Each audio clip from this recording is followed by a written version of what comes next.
இந்த அக்ஷய திருதியில உங்க லலிதாவோட ஏற்கனவே கம்மி சேதாரத்துல 1 இல்ல 2%, 3% கம்மி. ஆச்சி பாதாம் ட்ரிங்க். ஆச்சி பாதாம் ட்ரிங்க் ஒன்னு வாங்கினா ஒன்னு free. 2D entertainment stone bench films தயாரிப்பில் கார்த்திக் சுப்பராஜ் இயக்கத்தில் சூர்யா நடிக்கும் ரெட்ரோ மே 1 முதல் திரையரங்குகளில். வணக்கம் பிருத்திவி. திமுகவில் முக்கியமான 5 அமைச்சர்களுக்கு இருக்கக்கூடிய நெருக்கடி, அதனுடைய பின்னணி, குறிப்பா செந்தில் பாலாஜி ராஜினாமா செய்திடுவார் அப்படிங்கிற தகவல் ரொம்ப உறுதிப்படவே சொல்லப்படுது.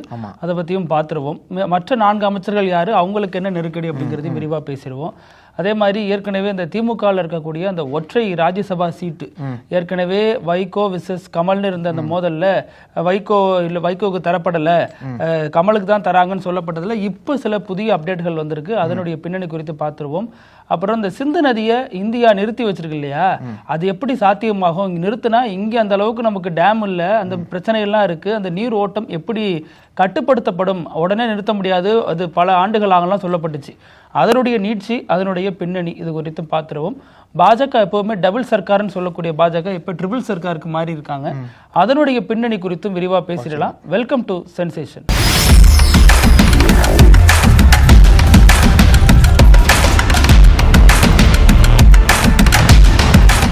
பிருத்திவி, இப்போ இன்னைக்கு செந்தில் பாலாஜி மிகப்பெரிய நெருக்கடியில் இருக்காருன்னு தான் சொல்லணும். அவருக்கு அந்த டெட்லைன் நெருங்கிட்டே இருக்கு.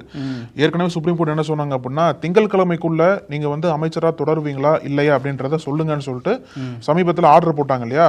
அந்த ஆர்டரோட நீட்சியா தான் இன்னைக்கு மிக முக்கியமான அப்டேட் வந்திருக்கு. என்ன அப்படின்னா, செந்தில் பாலாஜி ராஜினாமா பண்ண போறார். அதற்கான சமிகைகளை வெளியில தெரிய ஆரம்பிச்சிருச்சு. அதற்கு முன்னோட்டமா என்ன நடந்திருக்கு அப்படின்னா, இன்னைக்கு சட்டசபையில செந்தில் பாலாஜியால கொண்டு வரக்கூடிய மசோதாவை இன்னைக்கு சட்டத்துறை அமைச்சர் ரகுபதி கொண்டு வந்திருக்கார். இந்த ஒரு நிகழ்வு என்பதுதான் இந்த பெரிய டிபேட்டை கிளப்பி இருக்கு. ஒருவேளை அவர் கொண்டு வர மசோதாக்கு இவர் கொண்டு வர அப்படின்னா செந்தில் பாலாஜி ராஜினாமா பண்ண போறாரா, அவரோட அமைச்சரவை இலாக்காக்கள் ரகுபதிக்கு வரப்போதா அப்படின்ற ஒரு பேச்சை கிளப்பி இருக்கு. இதுக்கு முன்னாடியே இந்த மாதிரி எல்லாம் மாறி நடந்திருக்கு. ஒரு துறை அமைச்சருடைய மசோதா கோரிக்கையில இன்னொருத்தர் பேசுவாங்க. ஆனா இந்த என்ன மாதிரி நேரத்தில் நடக்கிறதுங்கிற வச்சுதான் இது விவாத பொருளா மாறுது. ஏற்கனவே ஜாமீனா பதவியான்னு உச்சநீதிமன்றம் கேட்டு நெருக்கடி கொடுத்திருக்கு. திங்கட்கிழமைக்குள்ள பதில் சொல்லணும்னு சொல்லி இருக்கு. சோ அவரு ராஜினாமா பண்ணக்கூடிய முடிவுக்கு தள்ளப்பட்டிருக்காரு. டைம் இல்ல அவர்கிட்ட. இன்னைக்கு சனிக்கிழமை இன்னொரு ஒரு நாள் ரெடி பண்ணாதான் திங்கட்கிழமை நம்ம சுப்ரீம் கோர்ட்ல பேச முடியும். ஆமா, இன்னைக்கு தான் முடிவு. நாளைக்கு அரசு விடுமுறை சார்ந்த சிக்கல்கள் ஏதாவது இருக்கும். சோ அந்த முடிவை நோக்கி அவர் தள்ளப்பட்டிருக்கார் அப்படிங்கறத பார்க்க முடியுது. அடுத்த 4 அமைச்சர்கள் யார் அப்படின்னு பாத்தீங்கன்னா, துரைமுருகன், MRK பன்னீர்செல்வம், KN நேரு, பொன்முடி, இவங்க 4 பேருக்கும் ஒவ்வொரு சிக்கல். இப்போ அமைச்சர் துரைமுருகன், MRK பன்னீர்செல்வம், இவங்க 2 பேருடைய வழக்கும் ஒரே மாதிரியான தன்மை கொண்டதுதான். 2006, 2011 திமுக ஆட்சி காலத்தில் நடந்த இவங்க மேல இருக்கக்கூடிய குற்றச்சாட்டு, அது குறித்த சொத்து குவிப்பு வழக்கு. இதுல வருமானத்துக்கு அதிகமா MRK பன்னீர்செல்வம் 3 கோடி ரூபாய்க்கு சொத்து குவிச்சிருக்காரு அப்படின்னும், துரைமுருகன் 1,40,00,000 ரூபாய்க்கு சொத்து குவிச்சிருக்காரு அப்படின்னும் குற்றச்சாட்டு முன்வைக்கப்பட்டுச்சு.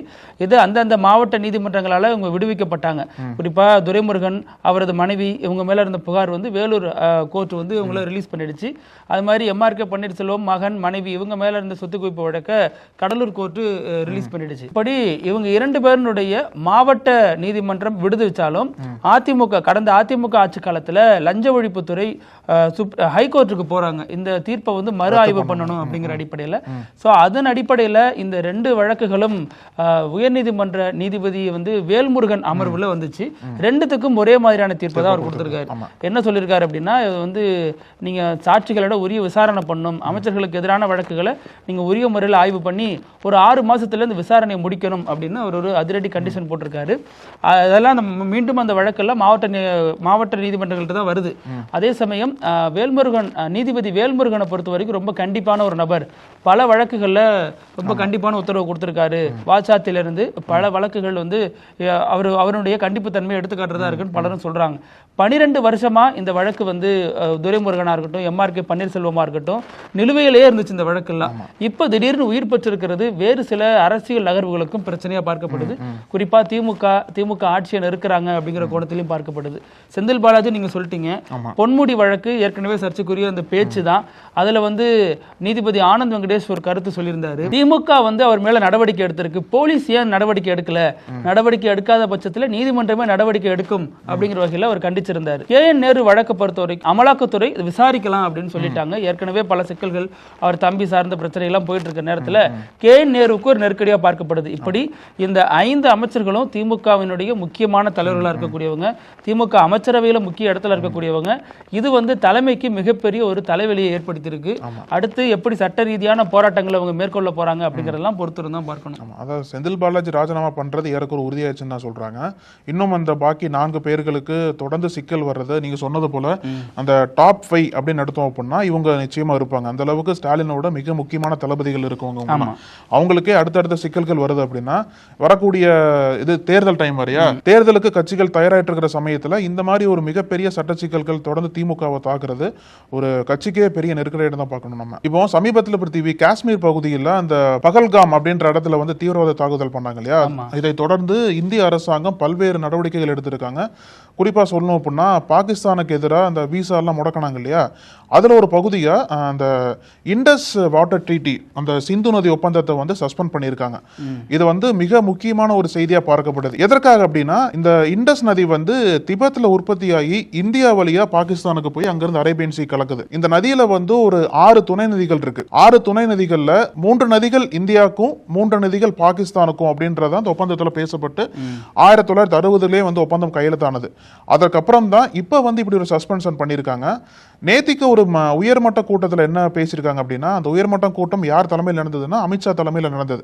இந்த கூட்டத்தில் நீர்வளத்துறை அமைச்சர் CR பாட்டீல் கலந்து அங்க மிகப்பெரிய முடிவுகளை எடுக்கிறாங்க. அதை தொடர்ந்து CR பாட்டீல் என்ன பேசுறாரு அப்படின்னா, இந்த ஒரு தாக்குதலுக்கு அப்புறம் பாகிஸ்தானுக்கு ஒரு சொட்டு தண்ணீர் கூட இந்த நதியிலிருந்து போகாது, நிச்சயமா அந்த திட்டத்தை நாங்க செயல்படுத்துவோம், நிச்சயமா தண்ணீரை தடை பண்ணுவோம் அப்படின்ற அறிக்கையெல்லாம் கொடுத்திருக்காரு. இது ஒரு 3 பிளான் சொல்றாங்க. அதாவது short term, mid term, long term அப்படின்ற ஒரு 3 பிளான்லாம் சொல்றாங்க. குறிப்பா என்ன பண்ண போறாங்க அப்படின்னா, அங்க ஏற்கனவே டேம்ஸ் எல்லாம் இருக்கும் இல்லையா, அந்த அணைகளோட கொள்ளளவை உயர்த்த போறாங்க போல. ஸ்டோரேஜ் கெப்பாசிட்டி இருக்குல்ல, இந்த ஸ்டோரேஜ் கெப்பாசிட்டியை உயர்த்தி இந்த 3 நதிகளும் ஏறக்குறைய இங்கேயே நம்ம இது பண்ற மாதிரி பிளான் பண்றாங்க. ஏன்னா நீங்க சொன்னது முக்கியமான கேள்வி முன்னாடி சொன்னீங்க இல்லையா, எப்படி இந்த 3 நதிகளை நம்ம ஸ்டோரேஜ் பண்ண முடியும், அதற்கான இன்ஃப்ராஸ்ட்ரக்சர் ஏற்கனவே இந்தியாட்ட அந்த அளவுக்கு இல்லை. ஏன்னா இதுக்கு முன்னாடி வரைக்கும் 3 நதிகள் அப்படியே பாகிஸ்தான் பக்கம் போகும்போது பெரிய கேள்வி எழல. இப்ப டக்குன்னு ஒரு தடுப்பு போடும்போது இந்த நதிகளோட பாய்ச்சல் எப்படி இருக்க போகுது, ஏன்னா பெரிய அச்சுறுத்தலா இருக்கும் இந்தியாவுக்கு. நடைமுறையில சாத்தியமானே தெரியல. நிறைய பேர் என்ன சொல்றாங்க அப்படின்னா, பேச்சுவார்த்தையில சாத்தியம், ஆனா நடைமுறையில ஒரு 3 நதிகளை உடனடியா நிறுத்த முடியுமா, நிறுத்தி டைவர்ட் பண்ண முடியுமா? ஏன்னா நம்மளோட டேம்ஸோட இன்ஃப்ராஸ்ட்ரக்சர் ரொம்ப வீக்கா இருக்கு. கொள்ளளவு உயர்த்தினாலுமே அந்த அளவுக்கு நம்மளால ஸ்ட்ராங்கா இது பண்ண முடியுமான்றது பெரிய கேள்வி எழுதிருக்கு. இப்போ கூட ஓகே, இந்த வெள்ளம் போன்ற சமயங்கள்ல எப்படி ஹேண்டில் பண்ணுவாங்க, தானா அடப்பு உடைச்சிட்டுல போகும். ரெண்டாவது ஹிமாலயாஸ்ல இருந்து அந்த நதிநீர் எல்லாம் வரதுனால ஒரு சில டைம்ல அதிகமான வேகம் இருக்கும். அந்த மாதிரி வேகம் இருக்கிற சமயத்துல எப்படி இதை கட்டுப்படுத்த முடியும், இயற்கைக்கு எதிராக விளையாட முடியுமா நம்மளால? அதனால ஒன்றும் பண்ண முடியாது. அதனால இது சாத்தியப்படாத திட்டமா தான் பாக்குறாங்க. இன்னொன்னு என்ன சொல்றாங்க அப்படின்னா, இதை பத்தி பேசும்போது வாட்டர் பாம் அப்படின்றாங்க. அதாவது தண்ணீரை ஆயுதமா பயன்படுத்தி எதிர நாடை வீழ்த்துறது. இப்போ இந்தியாவில இருந்து தண்ணீர் பாகிஸ்தானுக்கு போகுதில்ல, இப்போ இந்தியா சொன்ன மாதிரி டக்குன்ட்டு பாகிஸ்தானுக்கு நதிநீரை நிறுத்தி இதை ஆயுதமா எப்படி பயன்படுத்துவாங்க அப்படின்னா, யார்ட்டையும் அறிவிக்காம, குறிப்பா பாகிஸ்தானுக்கே அறிவிக்காம திடீர்னு தண்ணியை திறந்து விட்டுருவாங்க. அப்ப வெள்ள மாதிரி இந்த நாடை போய் தாக்கிரும் அப்படின்னு சொல்லிட்டு சொல்றாங்க. ஆனா அப்படி பண்ணாலுமே இந்தியாவுக்கு தான் பெரிய பாதிப்பு வரும். ஏன்னா இந்த இந்திய அணைகள்லாம் பாகிஸ்தான் பார்டர்ல இருந்து ரொம்ப தள்ளி தான் அமைஞ்சிருக்கு. அப்படி இருக்கிற சமயத்துல திடீர்னு திறந்து விட்டாலும் இந்திய பகுதிகள் தான் அதிகமா பாதிக்கப்படும். அதனால அதுக்கும் சாத்தியப்படாது.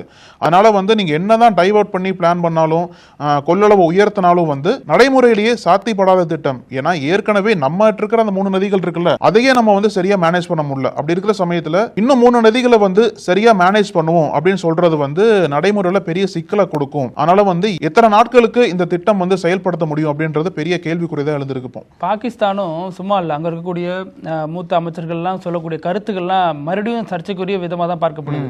என்ன சொல்றாங்கன்னா, நீங்க சிந்து நதியை நிறுத்தினீங்க அப்படின்னா ரத்த ஆறு ஓடும், இந்தியர்களோட ரத்த ஆறு ஓடுன்னு ஒரு நபர் பேசியிருக்காரு. அது மட்டும் இல்லாமல் அங்கே இருக்கக்கூடிய கவர்னர் ஜெனரல் ஒருத்தர் அபிநந்தன் படத்தை காமிச்சு இது மாதிரி தலையை அறுத்துருவோம், இந்திய வீரர்களோட தலையை அறுத்துருவோம் அப்படிங்கிறாரு. அந்த நாட்டினுடைய பிரதமராக இருக்கக்கூடிய ஷெரீப் இப்போ இறங்கி வந்திருக்காரு, கிட்டத்தட்ட விசாரணைக்கு தயார். அதுக்கு நடுநிலையான ஒரு ஒரு ஒரு ஒரு நபர் செஞ்சா அல்லது ஒரு நாடு செஞ்சா நாங்க அந்த ஒரு விசாரணையை ஒத்துக்கிறோம் அப்படிங்கிற மாதிரி இறங்கி வந்திருக்காரு. எங்களுக்கு அதுக்கு தாக்குதல் இல்லை. அதே நேரம் சிந்து நதி வந்து நிறுத்தினீங்கன்னா அதற்கான பின் விளைவுகளை சந்திக்க வேண்டி வரும் அப்படிங்கிற எச்சரிக்கையும் கொடுத்திருக்காரு. போரை நோக்கி போற மாதிரி தெரிஞ்சாலும் இப்போதைக்கு அதுக்கான வாய்ப்பு இல்லை அப்படிங்கறதா எல்லாரும் விசாரணைக்கு தயார்ன்றாங்க. இன்னொரு பக்கம் அவங்களுக்கு ஒரு பெரிய அச்சுறுத்தலாம் பார்க்கப்படுது. ஆனா இந்த சிந்து நதி தான் கிட்டத்தட்ட 80% அந்த விவசாய நிலங்களுக்கு ஒரு தண்ணீர் ஆதாரமா இருக்கு பாகிஸ்தானுக்கு. இப்போ திடீர்னு நிறுத்தும் போது அங்க வந்து இந்த மாதிரி ஆக்ரோஷமான குரல்கள் ஒரு பக்கம் எழுந்தாலும் இன்னொரு பக்கம் வந்து நம்ம முன்னாடியே பேசினது போல இது நடைமுறைக்கு சாத்தியமே படாது.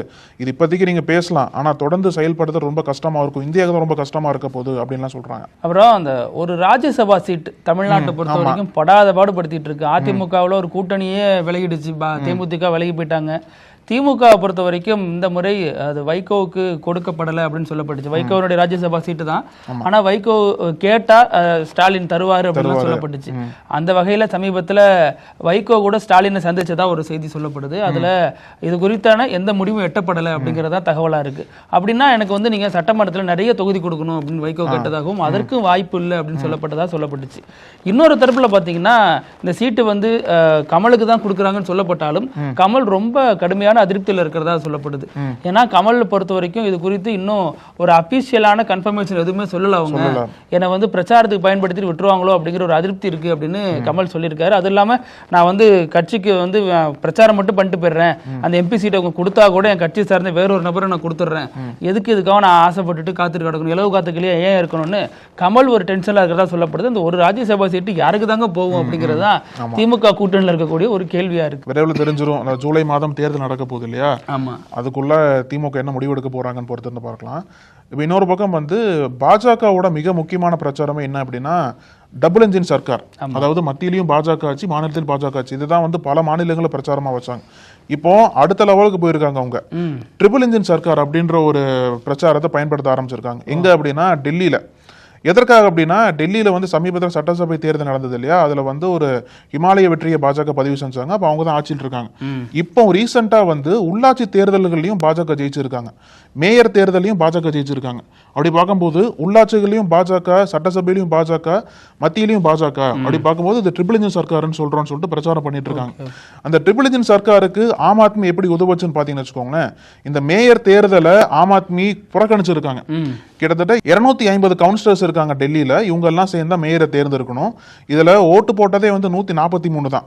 அப்ப மீதி இருக்கவங்க ஆம் ஆத்மி கவுன்சிலர்ஸ் யாருமே தேர்தலில் வாக்களிக்கவே கிடையாது, ஃபுல்லா புறக்கணிச்சிட்டாங்க போல. இந்த மாதிரி புறக்கணிப்பு என்பது பாஜகவுக்கு ரொம்ப ஈஸியா போயிருச்சு. ஏன்னா காங்கிரஸ் வெறும் 8 ஓட்டு தான் வாங்கியிருக்காங்க, மீதி ஒரு 130 ஓட்டு வந்து பாஜக விழுந்திருக்கு.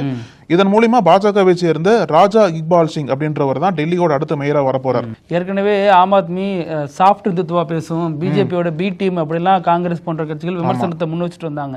இப்ப அதை ப்ரூவ் பண்ற வகையில அவங்க பண்ணிருக்கிறத பார்க்க முடியும். அவங்க சொல்ற காரணம் என்ன அப்படின்னா இது அன்ஃபேரா நடக்கும், தேர்தல் வந்து நியாயமா நடக்க வாய்ப்பு கிடையாது, எதிர்த்து ஓட்டு போடல, எதிர்த்து ஓட்டு போட்டு காங்கிரஸோட கை கொடுத்து பாஜக தோற்கடிக்கலாம், அது பண்ணாம ஒதுங்கி நின்னுட்டாங்க, பாஜக ஜெயிச்சுட்டு போயிட்டாங்க. அப்புறம் நம்ம நிகழ்ச்சியினுடைய கடைசி பகுதி இப்படி இல்லாம நடக்கும். நார்த் இந்தியா அங்க ஒரு சம்பவம் நடந்திருக்கு. அது ஒரு பையன் ட்விட்டர்ல எடுத்து போட்டிருக்கான்.